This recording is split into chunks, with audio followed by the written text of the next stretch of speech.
6 years ago this week, back in 1992, one of the top hits in the USA was The One by the fastest working songwriting team around. The words never take more than an hour, and the music never takes more than half an hour. I'll have details and that top hit after this. Casey's Top 40. I'm Mark Elliott, sitting in for Casey Kasem. We're up to the latest hit for a superstar who's now had a song in the top 40 every year for 20 years in a row. This superstar is a former child piano prodigy born in Middlesex, England.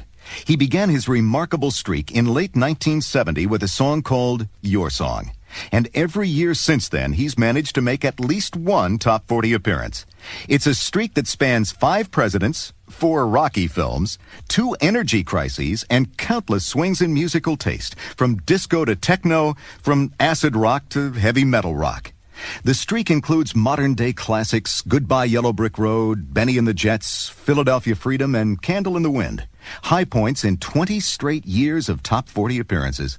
And the only artist to top that streak is the King. Elvis Presley hit the top 40 for 21 years in a row, starting with Heartbreak Hotel in 1956 and ending with Hurt in 1976. But the King's record is in danger. The English singer from Middlesex seems a sure bet to tie him next year as he releases new singles from his latest album, Sleeping with the Past. And this week, that superstar who's setting new standards for durability sets his sights on 21 straight years of top 40 hits. Moving up 4 notches to number 19, here he is, Elton John, with Healing Hands. Casey's Top 40. From Hollywood, California, this is Casey Kasem. Well, you know, in recent years, a lot of stars have bravely talked about their battles with drugs and drink. But there's a lesser-known problem that not a lot of stars have gone public with, the potentially very serious problem of overeating. And one of the first rock stars to admit to that major problem is one of the biggest superstars of all time, an admitted food addict, Elton John. Elton is 5 feet 6 inches tall, and he recently weighed more than 200 pounds, a lot for that height. Elton was having no luck with diets, and so, feeling desperate, he joined the group called Overeaters Anonymous. At the beginnings of meetings of Alcoholics Anonymous, participants all stand up, introduce themselves by their first names, and say, "I'm an alcoholic." At Overeaters Anonymous, Elton stood up and said, "Hello, my name is Elton, and I'm a compulsive eater."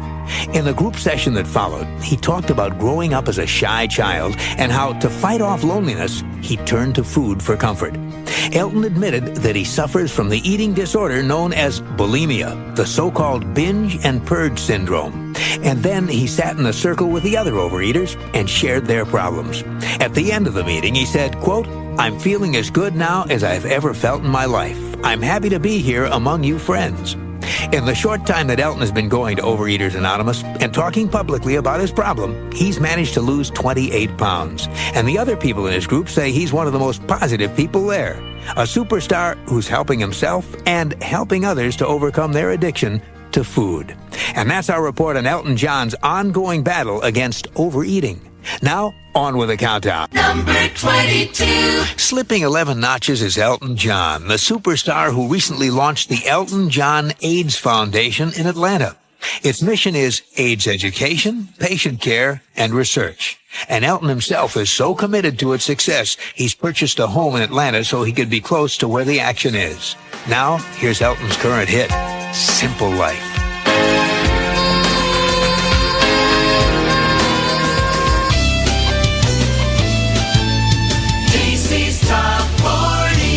Sitting in for Casey Kasem, I'm David Perry. Casey's Top 40 is heard in the 50 states and around the world every week on great radio stations like Star 95, where the stars come out, Salina, Kansas. The Q, Q101.7 FM, KQAZ, Springerville, Eager, Arizona.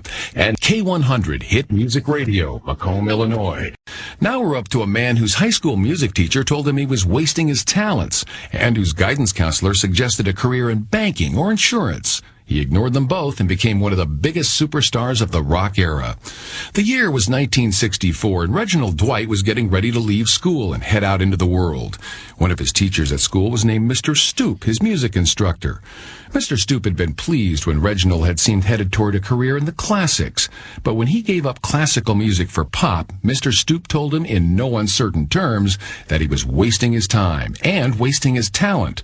Mr. Stoop hated pop music. He loathed rock. He thought his student was just throwing his life away.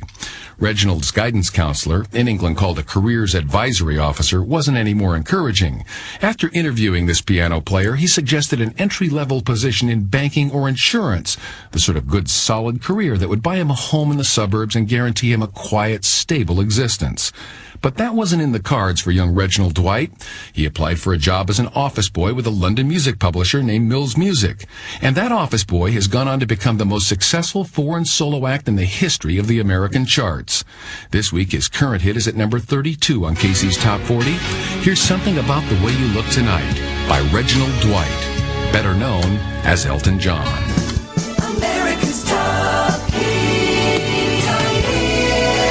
6 years ago this week, back in 1992, one of the top hits in the USA was by the fastest working songwriting team around.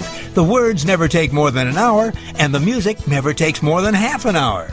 The theory that's worked so well for this dynamic duo is that either a song works from the get-go or it doesn't work at all. The way they write is that Bernie Taupin will come up with pages of song lyrics for dozens of songs at a time, not one of which he spent more than 60 minutes on. Then he'll send them to his writing partner, Elton John. And Elton will throw himself into the lyrics, choosing the ones he likes. He'll give each set of lyrics no more than 30 minutes of his time. And if it isn't working by then, that would-be song is history.